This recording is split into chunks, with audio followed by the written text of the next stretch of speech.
Hello friends, आप सब कैसे हैं? आई होप कि आप सब अच्छे होंगे। आज हम टैग का साइकोलॉजी का 7वां सेक्शन करेंगे, जो कि सभी स्ट्रीम के स्टूडेंट्स के लिए मोस्ट इम्पॉर्टेंट है। चलिए शुरू करते हैं। प्रश्न पहला है, origin of species bye means of natural selection. Origin of species bye means of natural selection नामक पुस्तक किसने लिखी है? ओरिजिन होता है स्पेसीज का bye means of natural selection. तो ये पुस्तक किसने लिखी है? डार्विन ने लिखी है। प्रश्न 2 है, मंडेल द्वारा प्रतिपादित कौन सा वंश परंपरा का नियम नहीं है? मंडेल ने वंश परंपरा का नियम दिया है। तो उसने जो वंश परंपरा का नियम दिया उसमें ये जो नियम है वो नहीं है। वो कौन सा नियम है? योग्यतम की रक्षा का नियम, law of survival of the fittest. इसका मतलब कि केवल जो फिट होगा, एनवायरनमेंट के अकॉर्डिंग फिट होगा, वही सरवाइव कर पाएगा। ये जो योग्यतम की रक्षा का नियम है ये मंडेल ने नहीं दिया है। पर इसके अलावा इसने कौन से नियम दिया है? तो ऐसे प्रश्न आपसे ऐसे भी पूछा जा सकता है कि मंडेल द्वारा कौन सा नियम प्रतिपादित किया है। तो ऑप्शंस होंगे नीचे, और इनमें से जो ये मैं नीचे वो पॉइंट्स लिखे हैं मैंने जो उसके नियम में शामिल हैं, मंडेल के नियम में जो शामिल हैं वो मैं नीचे लिख रही हूँ। हाँ, तो मंडेल ने क्या बोला है? योग्यतम की रक्षा का नियम इसने नहीं दिया। तो उसने कौन से नियम दिए हैं? मंडेल ने कौन से नियम दिए हैं? उसके नियम में क्या शामिल है? सम्मान को जन्म देता है। पहले इसके मंडेल के नियम में है लाइफ बिगेट्स लाइक, मतलब अगर एक का सम्मान करता है दूसरे का तो उसको उसके बदले में सम्मान मिलता है। दूसरा इसका नियम है लॉ ऑफ वेरिएशन, विभिन्नता का नियम। मतलब लॉ ऑफ वेरिएशन का मतलब है हर चीज़ अलग अलग होती है। फिर इसका तीसरा नियम है लॉ ऑफ रिग्रेशन, तो प्रतिगमन का नियम। तो इसने जो मंडेल ने ये नियम दिए हैं जो नीचे हैं, life begets like, law of variation, law of regression. लेकिन जो ये नियम है योग्यतम की रक्षा का नियम, law of survival of the fittest है, ये इसने नहीं दिया है। ये किसने दिया है नियम? फिर ये किसने दिया है? डार्विन ने दिया है, law of survival of the fittest, कि जो फिट होता है एनवायरनमेंट के अकॉर्डिंग वो ही सर्वाइव कर सकता है। तो ये डार्विन ने दिया है। प्रश्न 3 है, शिशु का लिंग निर्धारण कब होता है? जो शिशु होता है उसका लिंग निर्धारण कब होता है? जब बच्चा पैदा होता है तो उसका लिंग निर्धारण का कौन सा टाइम है? तो उत्तर है संगम या गर्भधारण के समय।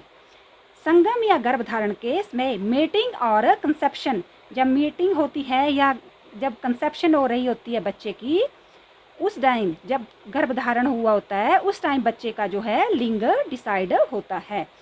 प्रश्न 4 है, हम जवानी में सीखते हैं, आयु बढ़ने पर इसका अवबोध करते हैं, ये कथन क्या दर्शाता है? कि हम जवानी में सीखते हैं, आयु बढ़ने पर इसका अपबोध करते हैं। तो ये किस बात को दर्शाता है? ये शब्द, ये जो कोटेशन है ये किस बात को दर्शा रही है? तो उत्तर है अधिगम का आयु से संबंध। तो ये जो कोटेशन है इस बात को बता रही है कि अधिगम, लर्निंग का relationship of learning with age, जो लर्निंग का रिलेशनशिप होता है वो एज के साथ होता है। प्रश्न 5 है, एक शिशु बहुत से व्यक्तियों को अभिवादन स्वरूप पापा शब्द का प्रयोग करता है और बाद में केवल अपने पिता के लिए इस शब्द का प्रयोग करता है। इस अवस्था में अभिवृद्धि और विकास के किस सिद्धांत का अनुप्रयोग होता है? एक बच्चा है जो जब छोटा होता है तो सबको, जो भी इसके साथ व्यक्ति सामने आता है उसको पापा शब्द का प्रयोग करता है, लेकिन बाद में वो अपने पिता को ही पापा बोलता है। तो ये क्या चीज़ है? ये किस सिद्धांत की अभिवृद्धि बता रहा है ये जो बातें हैं? तो विकास सामान्य से विशिष्ट प्रतिपादन की ओर अग्रसर होता है। तो ये जो बात है ये बता रही है कि हमारी जो डेवलपमेंट होती है, हमारी जो बॉडी की डेवलपमेंट होती है, हमारा जो विकास होता है वो कहाँ से होता है? Development proceeds from general to specific response. हम जनरल से स्पेसिफिक की ओर जाते हैं। हम जनरल से विकास सामान्य से विशिष्ट की ओर अग्रसर होता है। इसका मतलब क्या है? इसका अर्थ है कि हमारी जो डेवलपमेंट है प्रोसीड होती है from general to specific response. हम जनरल से स्पेसिफिक की तरफ जाते हैं जब हमारी डेवलपमेंट होती है। प्रश्न 6 है, एक बालक असभ्य नौकर से जो उसकी देखभाल करता है अशिष्ट भाषा ग्रहण करता है। भद्र माता पिता दुविधा में हैं कि क्या करें। इस स्थिति में अभिवृत्ति और विकास के किस सिद्धांत का अनुप्रयोग होता है? एक बच्चा जो है घर में असभ्य नौकर है, उससे अशिष्ट भाषा सीखना शुरू हो गया है। तो जो भद्र माता पिता हैं उन्हें ये चिंता है कि हमारे बच्चे में कहीं यही जो गुण अवगुण जो हैं आ ना जाएं। तो ये जो सिद्धांत है किस बात का प्रयोग है? तो उत्तर है वंशानुक्रम। तो इसका उत्तर है वंशानुक्रम व पर्यावरण की अंतक्रिया का सिद्धांत। जब principle of interaction of heredity and environment. अब बच्चा नौकर के एनवायरनमेंट में रह रहा है तो उस पर उसका असर पड़ रहा है, और हेरिडिटी ये है कि उसके माता पिता भद्र हैं। तो ये जो बात है वो वंशानुक्रम व पर्यावरण की अंतक्रिया का सिद्धांत है कि हेरिडिटी भी आ रही है उसमें और एनवायरनमेंट भी आ रहा है। प्रश्न 7 है, प्रोफेसर स्मिथ के अनुसार एक बालक 2 वर्ष की आयु तक कितने शब्द सीख लेता है? प्रोफेसर स्मिथ ने बोला है कि एक बच्चा 2 वर्ष की आयु तक कितने शब्द सीख लेता है। तो कितने शब्द सीख लेता है? 272 शब्द, 272 वर्ड्स सीख लेता है एक बच्चा 2 वर्ष तक। 8 है, गाल्टन के द्वारा किए गए अध्ययन के अनुसार किसी प्रणाली में माता पिता के कारण वंश परंपरा का कितना अनुपात होता है? अब गाल्टन ने बोला है कि माता पिता का वंश परंपरा में कितना अनुपात होता है। जो माता पिता होते हैं उनका वंश में कितना अनुपात होता है? तो 50% जो है रेशो होती है हेरिडिटी इन एन ऑर्गेनिज्म। जो ऑर्गेनिज्म होता है बच्चे का उसमें हेरिडिटी में जो रेशो होती है माता पिता की वो 50% होती है। प्रश्न 9 है, मानव को सृष्टि का सरताज क्यों कहते हैं? Crown of creation. जो ह्यूमन बीइंग है, मानव है, ह्यूमन बीइंग है, उसको क्रॉन ऑफ क्रिएशन क्यों बोलते हैं? तो क्यों बोलते हैं उसको क्रॉन ऑफ क्रिएशन? मानव ही एक ऐसा प्राणी है जो चिंतन, तर्क और कल्पना की शक्ति से संपन्न है। केवल एक इंसान ही है जो चिंतन करता है, तर्क है उसमें, लॉजिकल है, कल्पना है उसमें, उसकी पास ये पावर्स हैं, शक्तियाँ हैं उसके पास, और किसी के पास नहीं है। इसीलिए जो मानव है, ह्यूमन बीइंग है, उसको क्रॉन ऑफ क्रिएशन बोला जाता है। फिर आया प्रश्न 10वां है, विद्यालय एक विशेष वातावरण है जहां बच्चे के विकास को वांछित दिशा में प्राप्त करने के उद्देश्य से एक गुणवत्ता युक्त जीवन कुछ प्रकार के कार्य और व्यवस्था प्रदान किए जाते हैं। कथन किसका है? बोला कि विद्यालय एक विशेष वातावरण है जहां बच्चा विकास होता है बच्चे का, और वहां बच्चे में गुणवत्ता युक्त जीवन जीता है बच्चा। वहां कुछ प्रकार के कार्य मिलते हैं उसको, वहाँ उसको कई व्यवसाय प्रदान किए जाते हैं। तो ये कथन जो है किसने कहा है? तो ये कथन किसने कहा है? John dewy. जॉन ड्यूई ने ये कथन कहा है। प्रश्न 11 है, बुद्धि मनुष्य की कार्य करने, विवेकपूर्ण चिंतन करने व वातावरण प्रभावी व्यवहार करने समग्र क्षमता है। ये परिभाषा किसने दी है? बुद्धि जो है, इंसान की जो बुद्धि है, मनुष्य की कार्य करने, उसका कार्य करने की, विवेकपूर्ण चिंतन करने की, वातावरण प्रभावी वातावरण के अनुसार व्यवहार करने की समग्र क्षमता है, उसके पास पावर है। बुद्धि जो है ये सब पावर है उसके पास। ये परिभाषा किसने दी है? तो ये परिभाषा किसने दी है? डेविड वेशलर ने दी है। प्रश्न 12 है, तार्किक गणितीय बुद्धि क्या है? अब तार्किक गणितीय बुद्धि क्या है? तो इसका उत्तर है ये गणित की समस्याओं को हल करने से संबंधित है। तार्किक गणितीय बुद्धि वैसी बुद्धि होती है जो गणित की समस्याओं को हल करने से संबंधित है। जो सॉल्व करती है, ऐसी बुद्धि, गणितीय बुद्धि जो है, तार्किक गणितीय बुद्धि जो है सॉल्व करती है लॉजिकल मैथमेटिकल प्रॉब्लम्स। तो तार्किक बुद्धि ये बुद्धि हुई, सॉल्व करती है लॉजिकल मैथमेटिकल प्रॉब्लम्स। प्रश्न 13 है, वाइगोत्स्की ने किस क्षेत्र में कार्य किया है? वाइगोत्स्की ने किस क्षेत्र में कार्य किया है? तो ये जो साइकोलॉजिस्ट है इसने किस क्षेत्र में कार्य किया है? तो इसने जो साइकोलॉजी में कार्य किया है वो ज्ञानात्मक विकास के ऊपर इसने काम किया है, कॉग्निटिव डेवलपमेंट। प्रश्न 14 है, वार्तालाप का वास्तविक या मानसिक आधार क्या है? वार्तालाप का वास्तविक या मानसिक आधार क्या है? जो हम वार्तालाप करते हैं उसका वास्तविक या मानसिक आधार क्या है? Real of psychic basis of speech, एक स्पीच का रियल और साइकिक बेसिस क्या है? विचार है। विचार के द्वारा हम वार्तालाप करते हैं, वास्तविक और मानसिक। दिमाग में थॉट आता है, उसके अनुसार हम वार्तालाप करते हैं, तो विचार और थॉट। प्रश्न 15 है, जो हम देते हैं वही पाते हैं, इस वाक्य में विकास के किस क्षेत्र को समाहित किया गया है? जो हम देते हैं वही पाते हैं, इस क्षेत्र में समाहित किया गया है। But we give is what we receive, तो जब जो हम देते हैं, गिव करते हैं, वही हम रिसीव करते हैं। तो ये कौन सा क्षेत्र समाहित है? इसमें कौन सा क्षेत्र आता है हमारे जीवन का? तो इसमें सामाजिक विकास का क्षेत्र आता है, इसमें हमारी सोशल डेवलपमेंट आती है। सोशल डेवलपमेंट हमारी सोसाइटी में होती है, तो जो हम सोसाइटी को देते हैं वही हम सोसाइटी से पाते हैं। प्रश्न 16 है, विकलांग बच्चों के 3 प्रकार कौन कौन से हैं? विकलांग बच्चे होते हैं तो उनके 3 प्रकार कौन कौन से हैं? शारीरिक है, ऐसे बच्चे जो शरीर से अपंग होते हैं, हैंडीकैप होते हैं। ऐसे बच्चे जो मानसिक रूप में अपंग होते हैं, जैसे मंदबुद्धि रिटार्डेड चिल्ड्रन होते हैं, तो ऐसे भी बच्चे, ये कैटेगरी भी बच्चे की है।